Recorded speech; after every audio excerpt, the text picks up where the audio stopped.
All right, so we're going to start at Luke 6 for you guys who haven't been here the past week or two. Luke 6, verse 31, and we'll go to verse 34. Treat people the same way you want them to treat you. If you love those who love you, what credit is that to you? For even sinners love those who love them. And if you do good to those who do good to you, what credit is that to you? For even sinners do the same. And if you lend to those from whom you expect to receive, what credit is that to you? Even sinners lend to sinners in order to receive back the same amount. Let's pray. Father, thank you, as always, for your word. Lord, I know that I learned a lot in study last week as well as this week. As I dig into this, Lord, I pray that this is something that these students learn, not just intellectually, not just a certain level of knowledge that they accrue or gain, but that what's going on in this room is one of those holy and sacred moments, not just because we're gathered together, but because you are meeting with us, and that your word is living and active, and that you are speaking to us through it. Lord, I ask that we believe that, and this is, again, not just some box that we check, but this would be worship, that we are worshiping you through your word and fellowshipping with you and each other in that way. Make this time fruitful.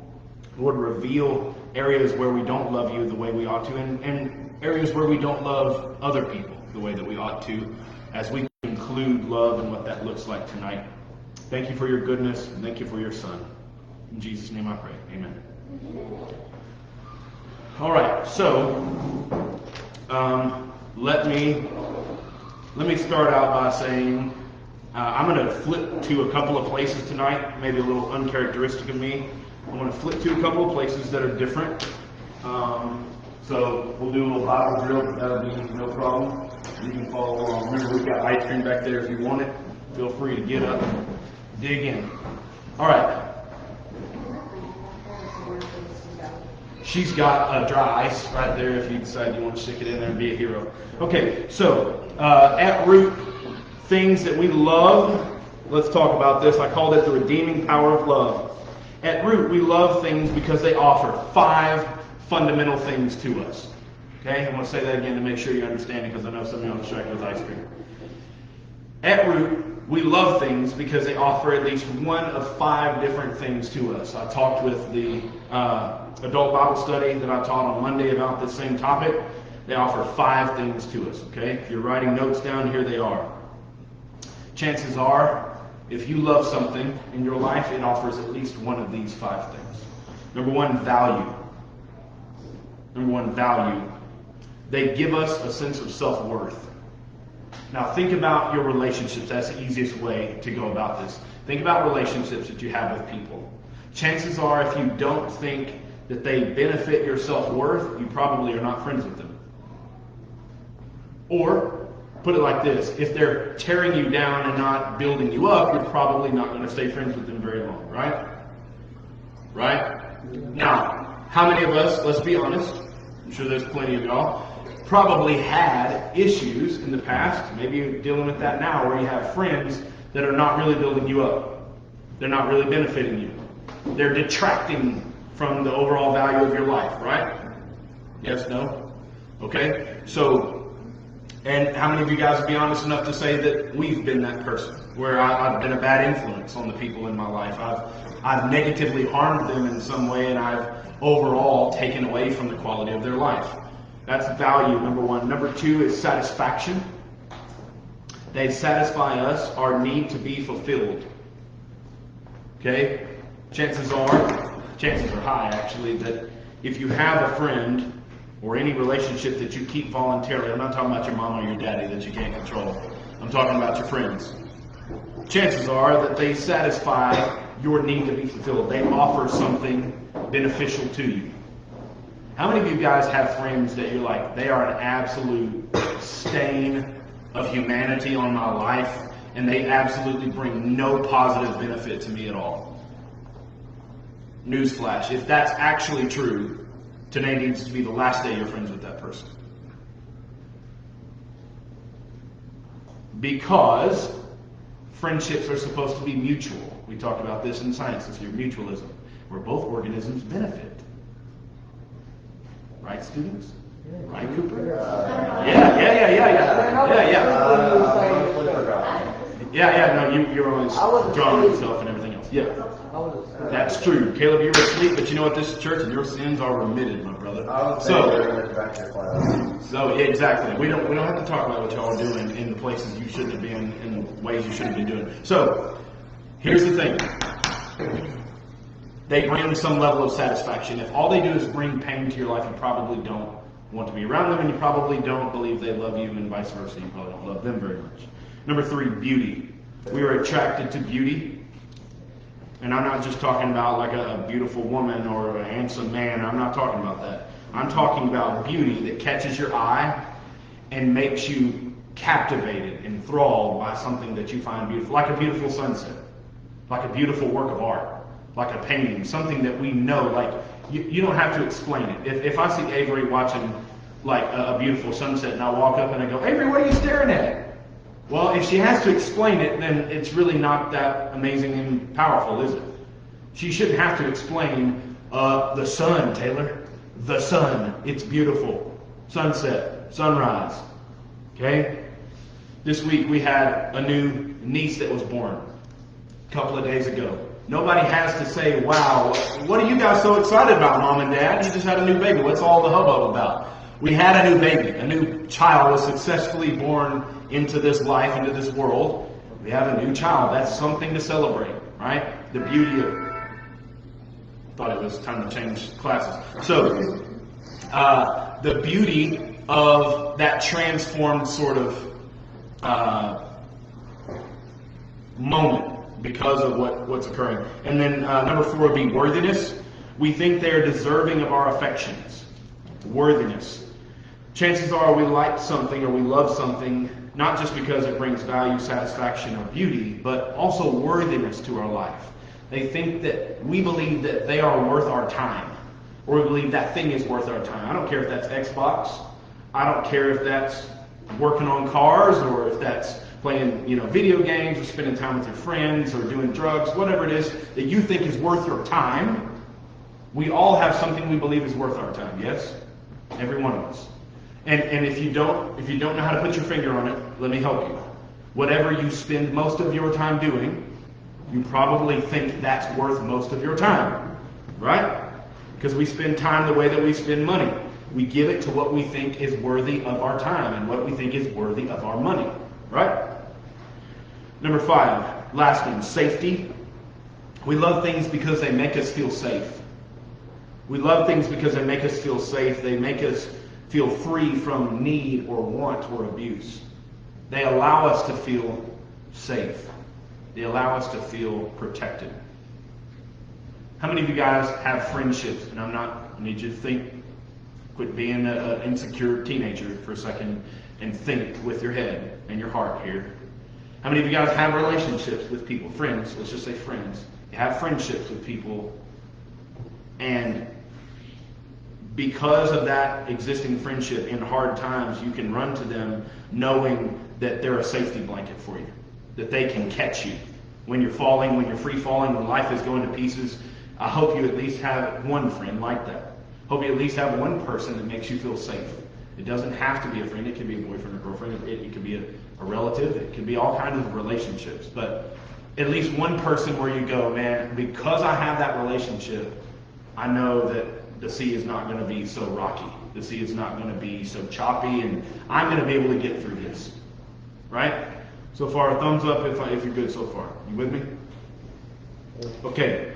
So those are the 5 reasons, and those are 5 that I brainstormed. There could be more, but for the sake of brevity, 5 reasons that we love things. Okay, let's jump into Luke 6:31. Now, treat people. We already said this. Already read it. Treat people the way you want them to treat you, or as you probably are familiar with, do unto others as you would have them do you. The old King James, right?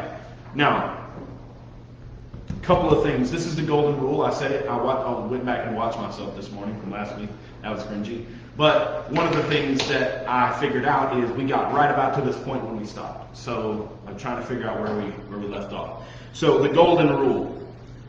I told you last week it's been plastered all over Redwater Junior High for you guys who went through Redwater. You're familiar with it. We had it slapped up in some corny kind of weird graphic kind of poster everywhere. Do unto others as you have them do to you.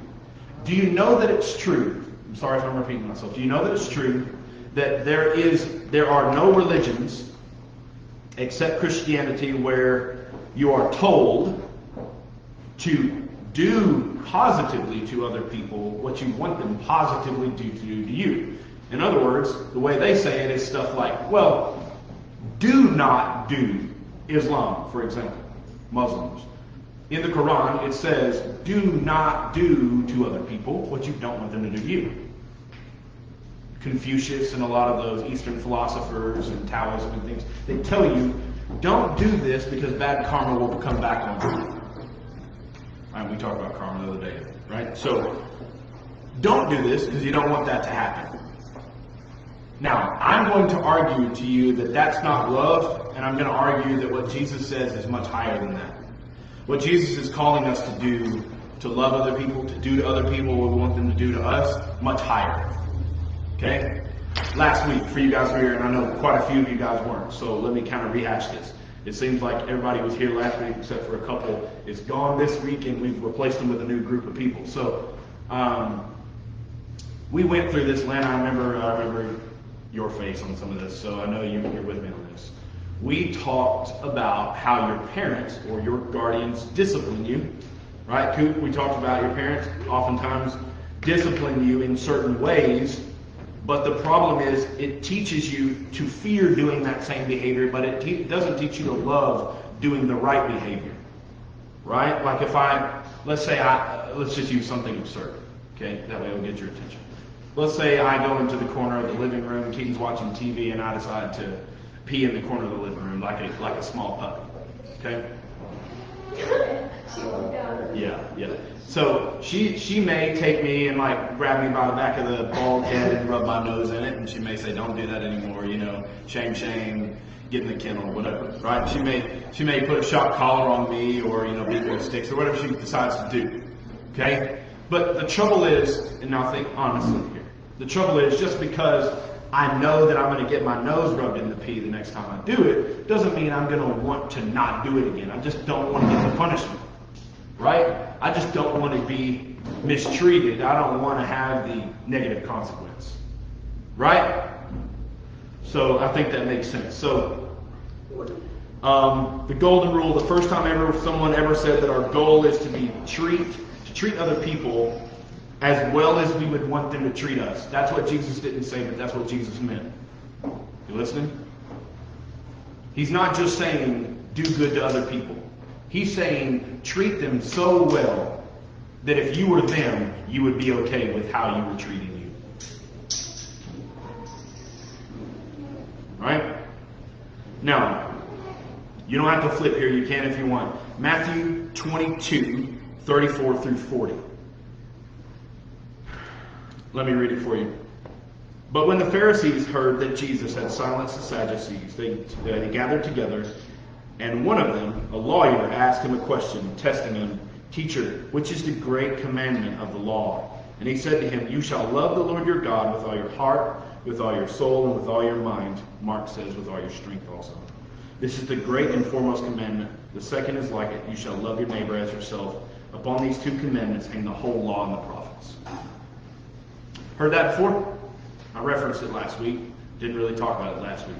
Now you may be saying, Taylor, what does that have to do with love your neighbor as yourself? Or more importantly, what does it have to do with Luke 6:31? Treat people the same way you want to be treated.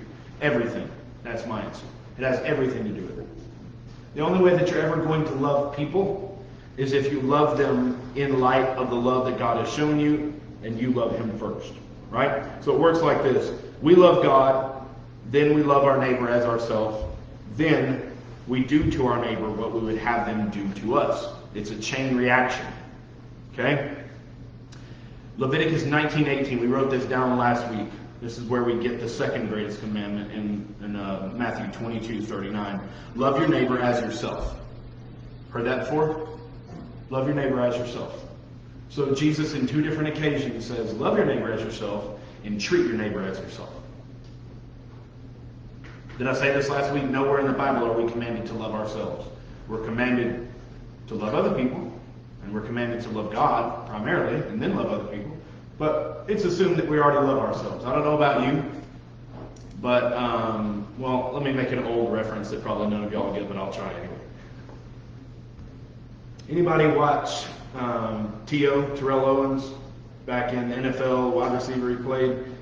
Okay, you know him? Okay. Anybody know he was famous for doing a lot of weird stuff, like he said catchphrases like "get your popcorn ready," and he'd bring popcorn and throw it through his face mask on the sideline and stuff. Anyway, okay, so I knew it wouldn't work, but I tried anyway. Now, he had this phrase. He was kind of crazy, so he had this phrase he used to say all the time. He would say, "I love me some meat," but he would say it real ridiculous. "I love me some meat," like that. Now, you might be going, what are you bringing that up for? Well, because the Bible tells us over and over in both Old and New Testament that we love us some us. That you love you some you. That I love me some me. That we're all about us. Right? Our selfishness is one of the things that defines us very oftentimes, right? How many times do y'all get scolded or get in trouble by your parents at the house because they tell you you're being selfish? Or some version of selfishness? How many times do you hear something like this? AJ, share with your sister. A lot. I was trying to sound like your mom. Share with your sister. So Leah, share with your brother. Right? You hear that. And some of y'all are like, no, I'm great at sharing. Probably not. Probably not as much as you think you are. I mean, y'all hear that, right? I have to say that all the time. If we're doing something at school, I have to say things like, share that sheet of paper. Pass them a sheet of paper. What are you going to do with that extra sheet of paper? Draw on it, make an F? Like, just give them the sheet of paper. It's not yours. You're hoarding it. You're just being selfish. You're being lazy. Right? I don't have to explain that to you. So, Jesus says that if we are to love people right, we must treat them right. In other words, there's no such thing, you might write this down, no such thing as loving people while mistreating people. There's no such thing as loving people while mistreating people.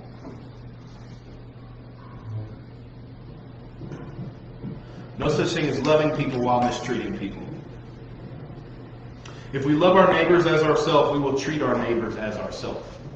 That's the key of this verse that I think we miss. I think when we read it, we go, you doing that light thing again? When we read, that was for Lena. When we read this verse, we go, oh, it's just saying be good to other people. No. He's not saying be kind to other people. He's saying be as kind to those people as you want people to be kind to you. Be as patient with those people as you want those people to be to you. Right? It is not doing it so that then you can then go back. I want to say this to be clear. You know, Lena's not like patient with Cooper because the Lord knows she has to be patient with Cooper.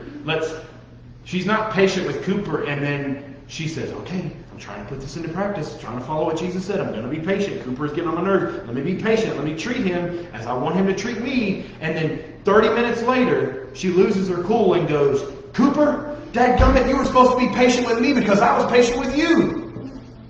It's not blackmail. Do you understand what I'm saying? You don't get to turn around and say, oh, because I treated you the way you want to treat me, or I want to treat you, you got to return it. Follow me? You don't get to say that. The point of this is one-sided love. And you might want to write that down somewhere at the top of your paper. It's one-sided love. One-sided love. It's 3 words now. At the top of your paper, one-sided love. In other words, most relationships you have in your life, almost all of them, I would say maybe all of them, you think, at least you think, that they're two-sided, right? I give, they give. I love, they love. I'm patient, they're patient. Right?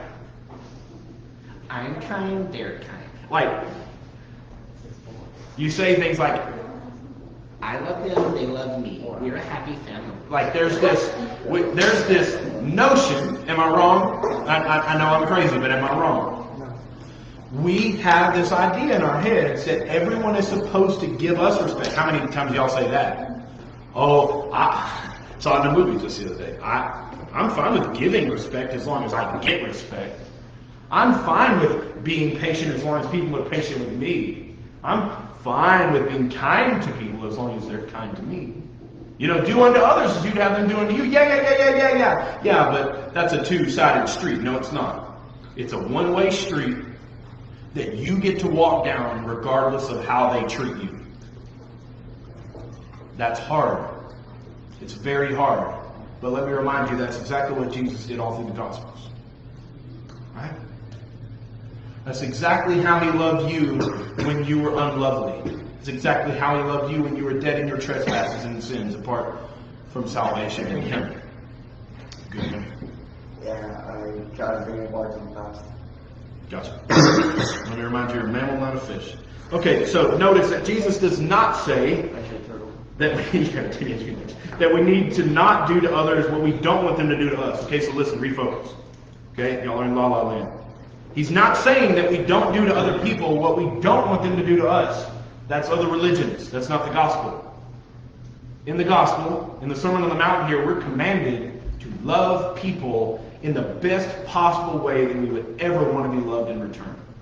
That means don't do the bare minimum. That means go above and beyond. That's tough, right? It's hard. It's so hard. If we treat people the same way we want to be treated, we will always show that we love people the way God has loved us. 1 Corinthians 13:4. Love is patient. So let me apply this to people who don't like you, people who hate you, people hard to love, even people who are easy to love. And let's be honest, most of us are not easy to love. We are prickly, thorny, difficult, rough around the edges. We are bags of contradictions. We change our mind all the time. We are full of hypocrisy. We say we love people, but we oftentimes are terrible at showing it. Let's be honest. You are more difficult. Can we have some healing in here tonight? You are more difficult to love than you think you are. I know I certainly am, and I already know I'm hard to love, but ask that woman in the orange or coral or whatever that is over there. I only have 3 cones in my eyes, you guys have 4. All I'm trying to say is this. Everyone in here is harder to love than you think you are. Can we agree to that? Because you think you're an adorable little Easter bunny. That's what you think in your head. You think most people assume that you are very easy to love and get along with and show compassion, kindness, grace, mercy, forgiveness.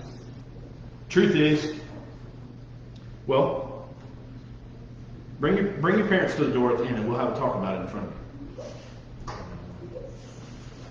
They'll agree with me. Anybody who knows you will agree with me. Anybody who knows me will agree with me. We're not easy to love. These people have spent 9 months with me. A lot of these people right here in front of me have spent the better part of a year. 9 months seeing me every day. I'm not an easy person to love. You might think that, but it's because you're deluded. I'm not an easy person to love. I'm a bag of emotional hammers. And the truth, quit wheezing. The trouble is that there is a disconnect between who we think we are and who others see us as. Right?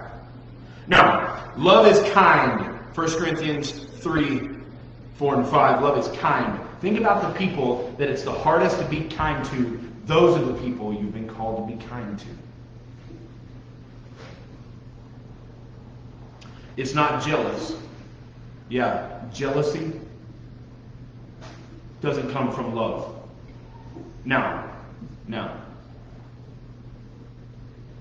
husband and wife, somebody's trying to take your wife or take your husband.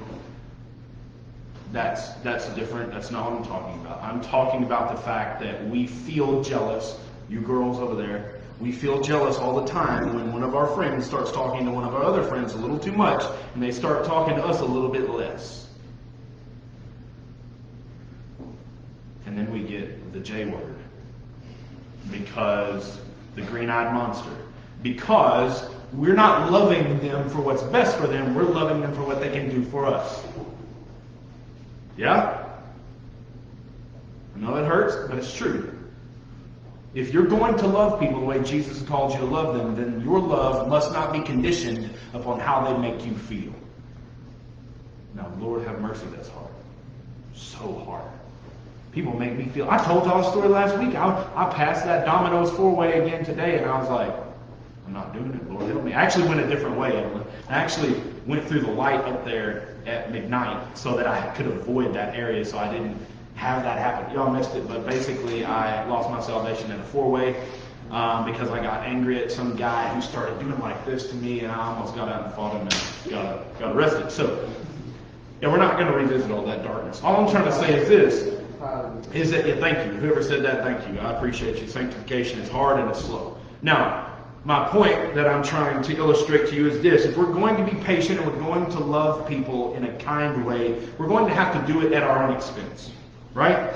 Not jealous. It does not brag. I'm going to say that again for you people in the back. It does not brag. Love does not brag. Its job is not to elevate itself above other people. In fact, love's job is to lower itself below people so that it can serve and support people. Love's job is not to say, look at me, me, me, me, me. Love's job is to say, how can I help you, you, you, you, you? Got me? I said it last week because I listened to myself again today, and I'll say it again right now. The people who are most full of themselves are the people who often love Christ the least. Because people who are satisfied with who Jesus is are not full of themselves, and because they're empty, it's hard to pop a balloon that has no air in it. See, our egos, the freedom of self-forgetfulness, our egos are like balloons that have way too much air in them. And when you stick a needle at all to that balloon, it's always in danger. It's always running from the needle because it's scared of getting popped. But if a balloon has no air in it, it can't be popped. Your ego should be airless. It shouldn't be full and drawing attention to itself. It should be down at the bottom with no air so that it can't get offended and it can't get downtrodden and it can't be destroyed by when people treat you poorly. Right? Now here you go. It is not arrogant. Do we have a problem with arrogance? Trick question. Do we have a problem with arrogance? Pride? We don't like to use that word. We have a problem with pride, do we not? If I come up and I call you 5 different names that I can't repeat at church or on camera, I can tell almost immediately, and you definitely can tell in your own heart how that makes you feel. If you get defensive, very high chance, and that's 99 out of 100 people, very high chance that you're only offended because I have wounded your ego. You're offended because you're not full of love, you're full of pride. Right? I should be able to come up to you and curse you like a dog. And you go, you know, that was harsh, but you're right. Everything you said was true. Because you are that bad sinfully on your own, right? I mean, or is this a self-help gospel we preach? I mean, we need Christ because we're absolutely lost without Him. Right? Some of y'all are like, no, I'm doing pretty good myself. No, you're not, brother. No, you're not. Okay, it does not act disgracefully. Well, that's a tough one. I act disgracefully all the time. I'm a daggum disgrace. Ask my parents. I'm a disgrace. I'm an embarrassment. I'm a shame. I'm a stain. How many times does my mom, AJ, I know you with me. How many times does my mom say stuff like this to me? I'm 31 years old, and she said this to me the other day. I didn't raise you like that. Ever hear that? AJ, I didn't raise you like that, son. That's not how I raised you. Y'all hear that? Y'all ever hear that? Son, daughter, I didn't raise you like that. I didn't raise you to act like no fool. Mama didn't raise no fool. Mama didn't raise you to act like a moron, Taylor. But what do? Go out and act like a moron, right, Mike? I'll go act like a dadgum moron. Why? Because I like the attention to be on me rather than him. More of me equals less for you. More of me, when I give you myself instead of Christ, I'm hurting you. People, I know it's going to be hard for 4th, 5th, 7th, 8th, 9th, 10th graders. I don't think we really have any of the old ones here today. I know it's going to be hard for you, but people don't need more of you. They need more of Christ. They don't. You're not the solution to their problems. And if you find some girl, gentlemen, or if you find some boy, ladies, that they start saying stuff like, oh my gosh, you are all the solution to all of my problems. Run. Run. Why? Because it's a lie and they're making an idol. They're making a god out of you. And you suck at being a god. You suck at being your own God. How can you be someone else's God? Right? Some of y'all are like, no. I'm pretty good at it. You haven't seen me. I'm killing it. I'm lacing it up and I'm knocking it out of the park, dude. No, you're not. No, you're not. No, you're not. Now, next one. It does not seek its own benefit. Now, this is the essence, in my opinion, for our topic tonight of what love really is. It does not seek its own benefit. Everything you do, listen to me. Everything that you do, if you are loving people, doing unto others as you would have them do to you, and if you're loving people the way you've been commanded to, love your neighbor as yourself. Leviticus 19:18. If that's true of you, you can ask yourself basically one question. Why am I doing what I'm doing towards that person? And if you want to write a second question down, it would be this. Whose benefit am I seeking? Am I seeking what's best for them, or am I seeking what's best for me through them? You got me? Michael got me. What about the rest of y'all? Yeah. Why am I doing what I'm doing towards that person? Am I trying to manipulate them? Am I trying to hurt them? Am I trying to use them? Am I trying to get something out of them for my own benefit? How many times do we do this with friends? How many times do we do this in romantic relationships? And I don't have to get into all the weird, nasty stuff, but you know exactly what I'm talking about. We manipulate people, especially in relationships. Guys, notorious for this. Manipulating a girl to get something that you want and then bouncing. Be careful what the motive of your heart is. Ask yourself, why am I doing what I'm doing towards that person? And if the answer is, for me, repent, change. If the answer is for them, probably, hopefully, cautiously keep doing what you're doing. And ultimately the answer should be so that I can display Christ to that person. Right? So that one is the best one, in my opinion, for us tonight. It is not provoked. It does not keep an account of wrong suffered. In other words, it doesn't keep a tabulation of all the ways they wronged you. I have addressed this before. Let me say it again briefly. If you are keeping a record of wrongs, Lana, I'll just use you because I know you too. And I'm not saying Lana does. Lana's actually, she comes across as like sometimes judgmental, but Lana's a very forgiving and loving person. No, that's you, kid. So she is. I'm just kidding. She is a very loving, and I mean that. I'm not buttering you up. You know, I'm always being honest with you. Like Lana, you love people that are hard to love. I think you're good at this more than you realize. And so Cooper, right? You do boneheaded stuff all the time, right? You do dumb stuff. We all do. You do dumb stuff, and it makes her mad, right? You could ask her. I don't need to. You do dumb stuff that makes her mad, right? But Lana also gets mad real easy. So you do dumb stuff that gets her mad, right, Lana? Be honest. Are there ever times where you go, that's the first time this month he said that exact same stupid thing. I'm not letting it go one more time. Do you keep a record in your head? Oh my gosh, Cooper, that's the 10th time. How many times do we do? Keaton does this to me all the time. I'll ask a question, and she's like, that's the third time you've asked me that question today. Are you not listening? Are you stupid? Right? And your mom, Evelyn, if I told you once, I told you 10 times. Right? If I told you once, I told you 100 times. AJ, how many times I got to tell you, AJ?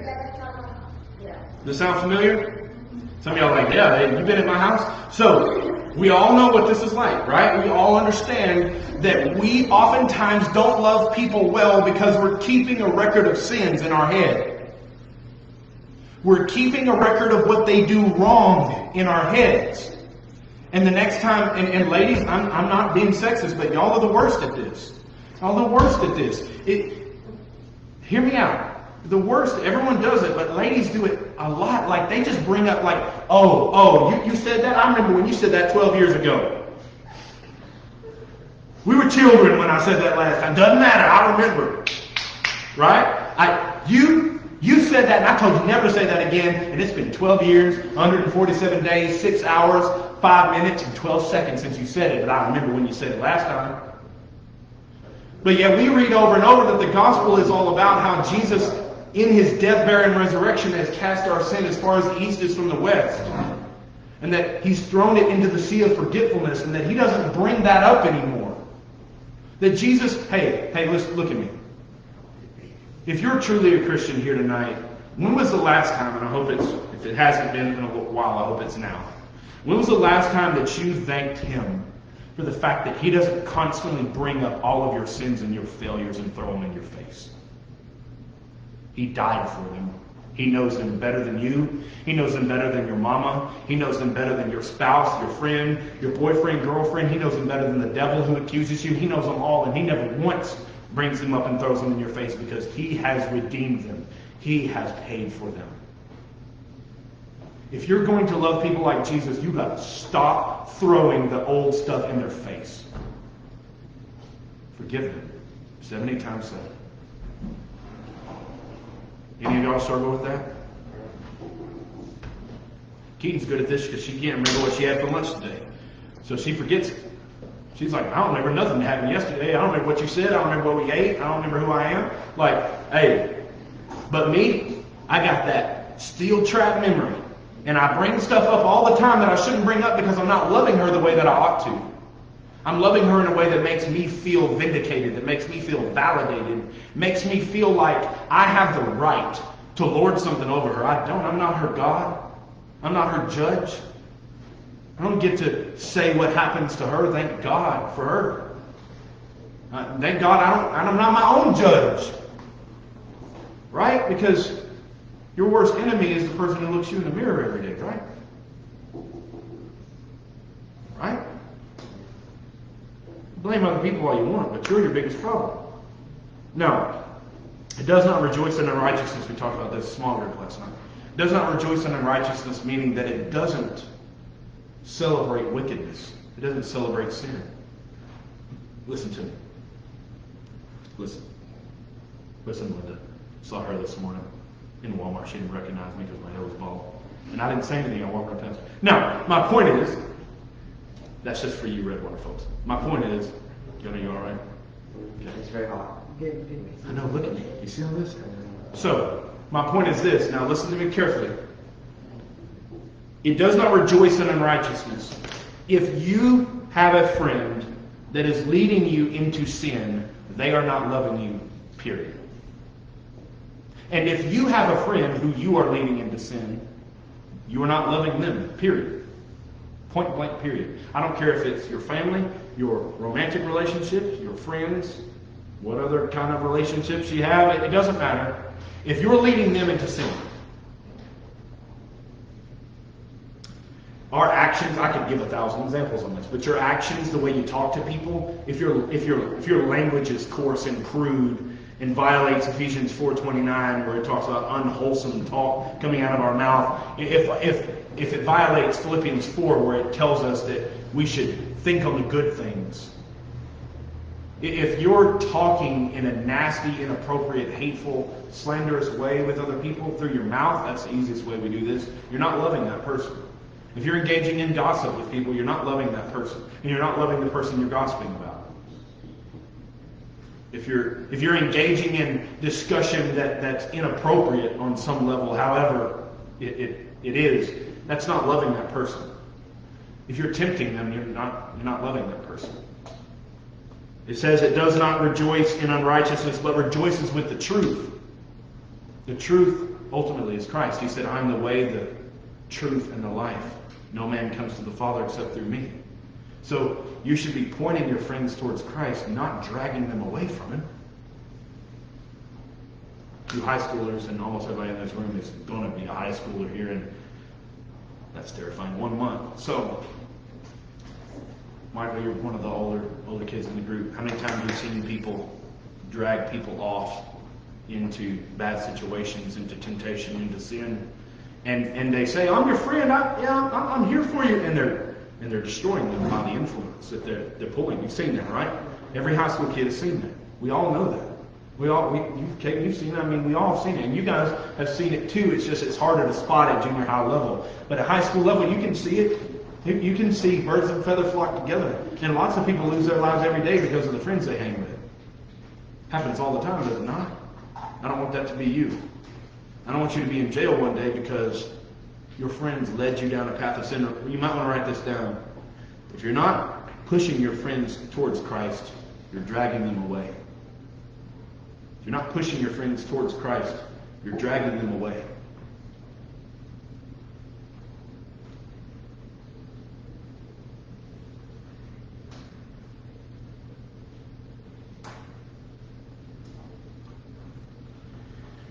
We love people by being kind to people that we cannot be kind to naturally. Jesus says that all the law and the prophets hang on these two commandments.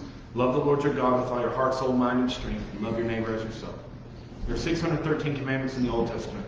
He said, just like two nails in the wall, you hang these two nails in the wall, love the Lord your God with all your heart, soul, mind, and strength, love your neighbor as yourself. Stick those in the wall of your life, and then the whole law hangs on top of those like a picture frame. But if you're missing one of them, it falls. If you're missing both of them, the picture falls. The only way to obey the law, and Jesus will talk about this more later in Matthew 5, when we get on down into the Sermon on the Mount further, he'll say, if you want to not commit adultery, you got to love that person. If you want to not commit murder in your heart, you got to love that person. If you got to want to not steal and covet and false witness and slander, then you got to love that person. But in order to love that person right, like yourself, and do to others you haven't done to you, you got to love God with all your heart, soul, mind, and strength. Right? See, we put the cart before the horse. We say, we've got to treat people right, but we never tell ourselves why we've got to treat them right. And we never tell them how we're going to treat them right, or what is the means by which we do it. You love people because you first love God with everything that you have. That's the only hope you have. I wrote this down. The only way people know is if we show. The only way people know is if we show. And of course, what I'm saying is the only way people know we love them is if we show them we love them. Again, I said it last week. Would it be better to take my wife out on an elaborate date or on some event that I know she loves, that I planned and put time into to demonstrate my love specifically to her, or just bring her for like 3 days a bouquet of roses every day and throw them at her and go sit on the couch? Yeah, I mean, it's a no-brainer. We all understand the fact that I can give her roses all I want, but if the roses don't come from my heart, she knows it and she doesn't care. Why would she care? Let me ask you a question. No, let me not ask you. Let me tell you a statement. That roses example I just gave is like you being a quote-unquote good person for the Lord. If you give him the good things out of your life just simply because you're afraid of giving him bad things and going to hell, he doesn't accept that gift like my wife doesn't accept that gift either. He needs you to love him. That's the greatest commandment. Love the Lord your God with all your heart, soul, mind, and strength. You are commanded to love him. I'm commanded in Ephesians 5 to love that woman. Husbands, love your wives as Christ loved the church and gave himself up for her. That's what the Bible tells me to do. It didn't say, if you feel like it today, Taylor, love your wife. And by the way, every second of every day that I don't love her the way that I ought to, I'm sinning. And that's on me. The Bible commanded me to love her, but more importantly, the Bible, by the way, how am I ever going to love her if I don't first love him? No chance. No chance. Why? Because I automatically am full of love for myself. And I said this to the ladies and gentlemen that I taught Monday at the adult Bible study, but if your heart's so full of love for yourself, how does it have any room for love for other people? If you're so in love with yourself, Lana, you'd be a terrible friend and be a terrible girlfriend if you were so absorbed in yourself that you never had time to love and serve Cooper or any of your friends. We all would be. Nobody wants to be around somebody who's self-absorbed, do they? I mean, seriously. You ever had somebody tell you that? I know I'm asking a personal question. You ever had somebody say, you're really self-obsessed? Like, you are really, like, into yourself. You love you some you. Like, You ever had somebody say that? I have. People tell me that all the time. Now, that's one insult that's not really true. Most insults are true about me, but that one's not really true. It's just that I don't love people very much. It's just that I struggle to love people like I'm called to. That's why this hits so hard for me. I'm called to love you guys. That's why I'm here. That's why the Lord put me here. And I do love you. I do. I love every person in this room. I do, but I don't love you like I ought to love you. Right? Why? Why? You should know the answer by now. I don't love you like I ought to love you because I don't love him like I ought to love him. Right? So far, so good, making sense? Kylie, good? Now, if you love people as ourselves and treat them the way we want to be treated, we will never break the law. Now think about that. If you love people perfectly, which you never really will, but if you love people perfectly because you love God perfectly, you'll obey the law automatically, every single of the 613 commandments. Never be broken. Because Jesus said the whole law is about love. We must first love God with all of ourselves, and we will be able to be free enough, and that's the key, to love other people as we've been called to love them. The key to being free from others' approval. How many of you guys struggle with that? And don't lie. How many of you guys struggle with craving other people's approval? I'm putting my hand up to encourage you. I don't have that problem. So, I'm saying you should be brave, be truthful. I don't have that problem because I'm a jerk. But it's normal. So don't condemn yourself. It's normal. People battle with that. I'm a psychopath. That's why I don't have that problem. But it's normal to crave other people's approval. But what do? We make gods out of other people's approval, right? And we bow down and oh my Lord, have mercy. How many times have I've got a back brace on? How many times have I seen this at school? Y'all seen this at school. Kids do stuff they know is wrong, and they know that they don't want to do, and they don't want to be a part of just because they want to look cool. All the time. Because they want to fit in with people all the time. Right? And it ain't just kids, it's adults too. Adults do it, everyone does it. We say things. Oh my gosh, I wish you could see this. The way that we talk even is so, like, we change our vernacular. We change the way we talk depending on who we're talking to, right? We might use a little more slang if that person uses slang, or we might use different terms if that person comes from a different area or something like that. Like, we just try to blend in with people all the time, right? You know what I'm talking about. And we look fake in the process. Why? Because we crave their approval. Yes? No. Some of you are like, nah. Well, look closer. You might. Kids y'all's age, obviously I teach 8th graders, kids, a lot of you guys, like, it's the thing that they worship more than anything in the world. Is fitting in and being considered lovable, likable, cool. And kids kill themselves every day because they feel like they're not those things. Let me tell you a secret that may save your freaking life one day. The only way to be free of other people's approval of you is to know and believe deep down in the most dark, deep corners of your soul that you have already been approved of in Christ. And that He has approved of you by His sacrifice, and you don't need to work for other people's approval. I have seen so many kids want to end their own life. And that woman has seen a lot more than I have. She sees them every day. They want to end their own life because the world is just too hard on them, and they can never live up to the world's standards. Right? The remedy for that is Jesus. It's not being a jerk, by the way. It's not being apathetic and turning down your love meter till it goes all the way off. It's not turning down your care meter and saying, It's not the old stupid thing we used to say, I'm rubber, you're glue, whatever bounces off of me sticks to you. It's not that. That's bullcrap. Sticks and stones may break my bones, but words will never hurt me. That's bullcrap too. And you know.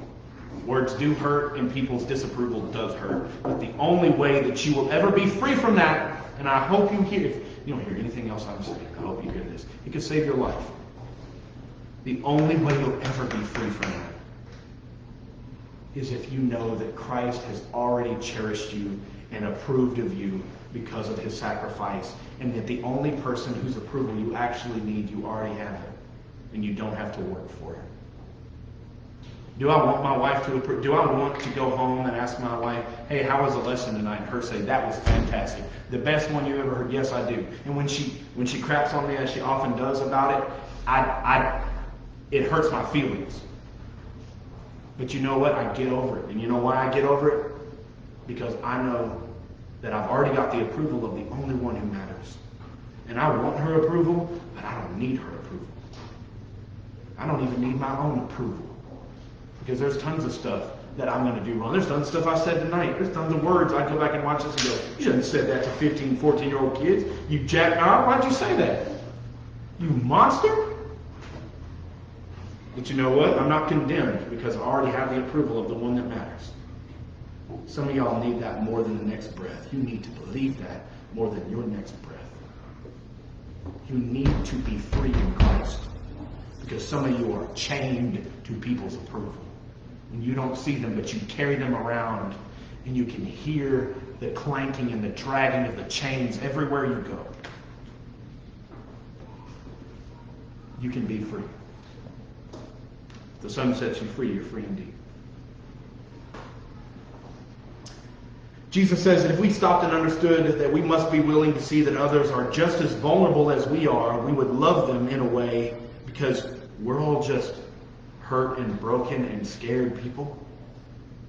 And they're no different than we are. How much we love people is directly related to how much we love God. Let me say that again. How much we love people is directly related to how much we love God.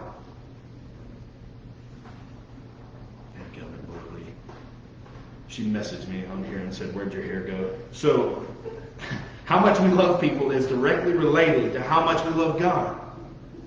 If you love God a lot, great potential to love people a lot. If you love God a little, great potential to love people a very small amount. Why? Because your eye is on yourself instead of Him.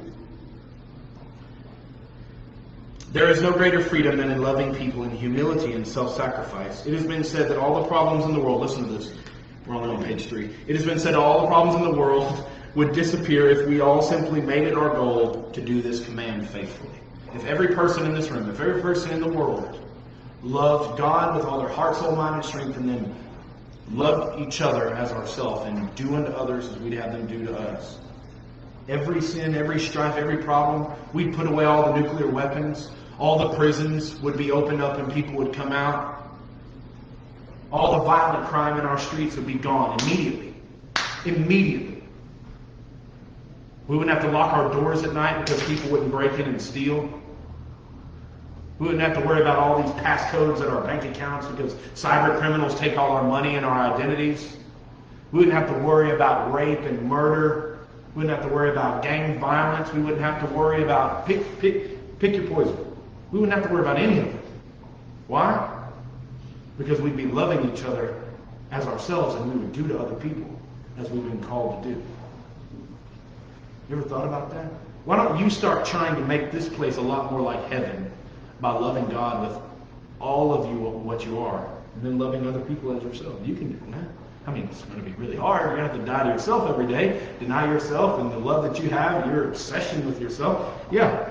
It's going to be difficult, but you know, let me say this to you. I've had 2 or 3 people in the last week, and y'all need to hear this. I've had 2 or 3 people in the last week compliment our youth group. And one of the things they say about our youth group that I'm proud of you for, and this is not me, this is you, is how kind we are to each other in this youth group. But because if you've been in other youth groups before, you know that a lot of times they're not very kind to each other. They're very kind of backbiting and gossipy, and there's this level of like disrespect that kind of goes under the radar. And I don't see a lot of that here. And there are adults that are noticing that, and I want you to know that. I want you to be commended, and I applaud you for that, because that's you. That's not me. That's you. I'm hateful. You're not being hateful. Good for you. Keep that up.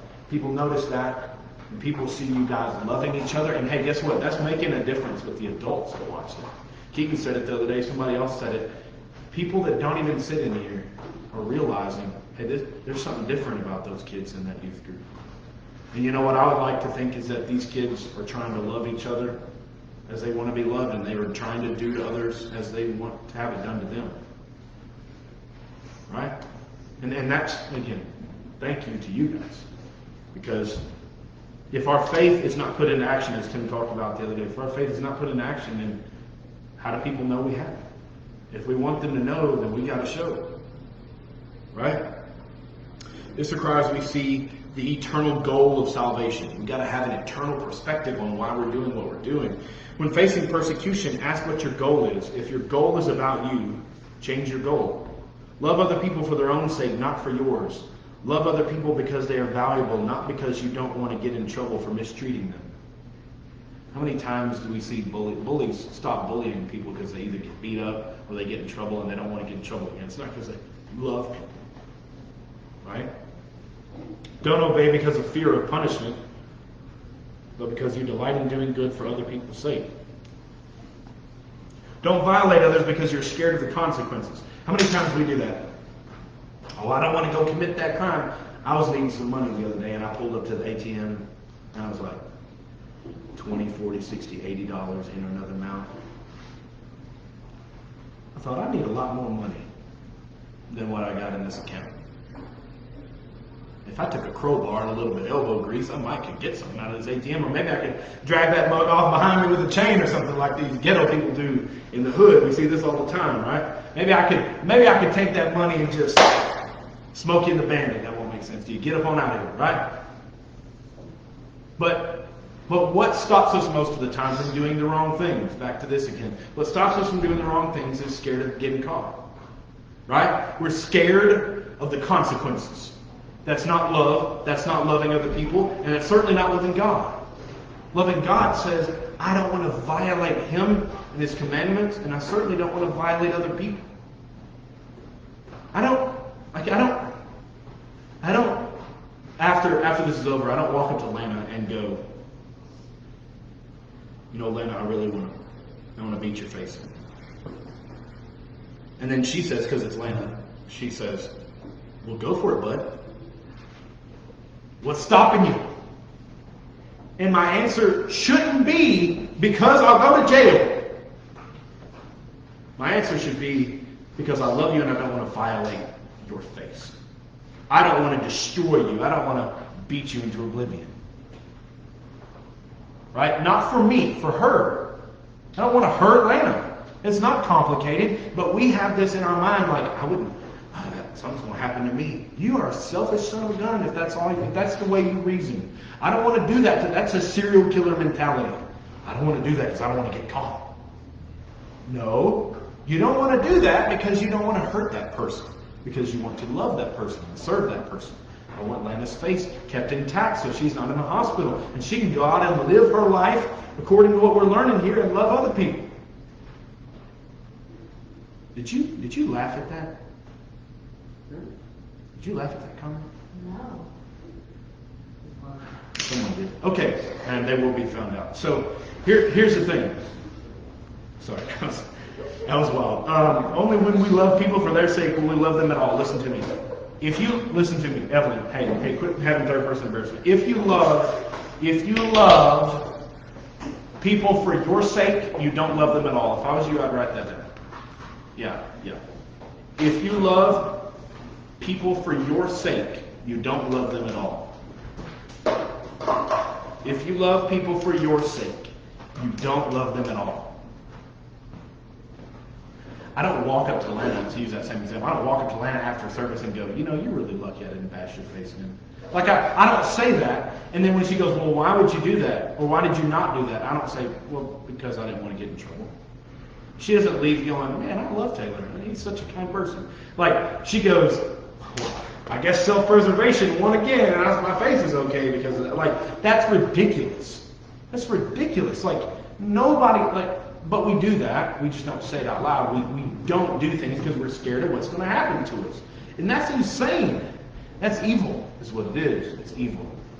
And I think we use people, and we would never tell them this, but you're always working an angle with people in your life. I mean, let's be honest. You're working angles. You're trying to get something out of them. You're trying to get them to do something. You're trying to get them to think a certain way. You're trying to get them to feel a certain way. You're trying to get them to agree with you on something, and you're working that angle. And it's not right, because you're trying to manipulate them. That's not right. It's not right. If you manipulate people, it's because at that moment you're not loving them. So I'll say it again. Only when we love people for their sake will we love them at all. If you love people for your sake, you're not loving them. All other loves are loves of convenience and loves of benefit. All other loves are loves of convenience and loves of benefit. Okay? Verse 32, Jesus said, if you love those who love you, what credit is that to you? I love this. I wrote down, name 5 people in your life that you love in a self-sacrificing manner. 5 people. Most of us don't have 5 people.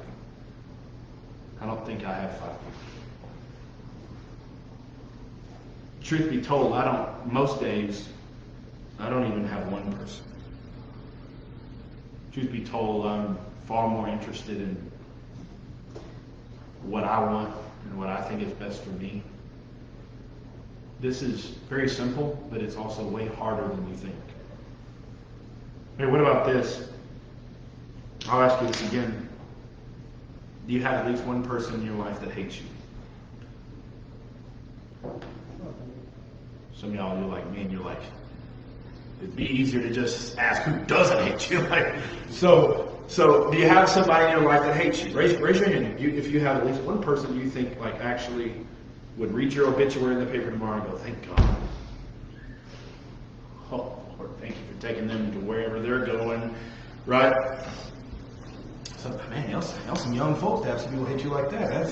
That's pretty awesome. Mad respect. Okay, so I've been working on it for a long time myself. So now, let me say it this way. That person, when Jesus is talking in verse 32, if you love those who love you, what credit is that to you? You don't get points for loving people who love you. That's what Jesus said. Your best friend that y'all love, y'all just love each other. Oh my gosh, I love her. She's such a blessing in my... Not that person. That's not who we're talking about. They don't count. Stop thinking about that person. They don't count. I'm talking about the person where all of y'all just raised your little hate-filled paws a second ago and said, I got at least one person that hates my guts. Almost everybody in this room raised their hand. I'm talking about that person. That's who I want you to think of. Not the, oh my gosh, Avery, I love you. Oh my gosh, Kylie, oh my gosh. Not that. You get 0 credit for that. Jesus said, even sinners love those who love them. You get no credit for loving people who love you. Jesus is saying you're called to love people who hate your guts.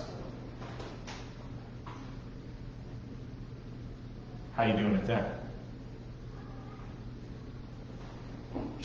You winning on that front? I hope you are. By the way, this is uniquely Christian. No other religion teaches you to so much as lift a finger in the service, like Luke 10 and the Good Samaritan beat up on the side of the road. It's one thing to help somebody you don't know, and it's another thing to help somebody you love. But it's an entirely different thing to hate someone that you have been wishing for their destruction, and you find them in their destruction, and you're called to love them and save them physically, emotionally, mentally, whatever. Totally different. That love is Christian. Anything less than that love is not Christian. You don't get credit. You don't prove that you're a disciple of Jesus by loving people who already are fans of yours. Don't mind that. So, just my boy having a conniption. So, does that make sense? You don't get credit you don't get to, listen, you frequently feel like you serve people. And you do it easily, and you go, wow, I'm such a kind person. I serve those people. They're wonderful. I love them. They love me. You don't get credit for that. You don't get credit for serving people who would do the same for you.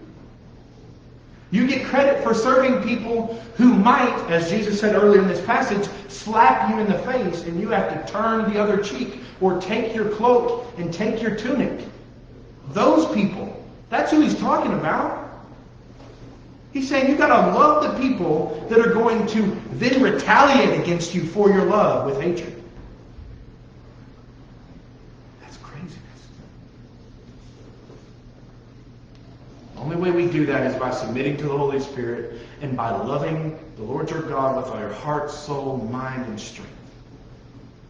And only then will you be able to love your neighbor as yourself. By the way, Luke 10, that parable, the Good Samaritan, who's your neighbor? Jesus asked the question, who's your neighbor? I'm going to ask you the same question. What's the answer? Who's your neighbor?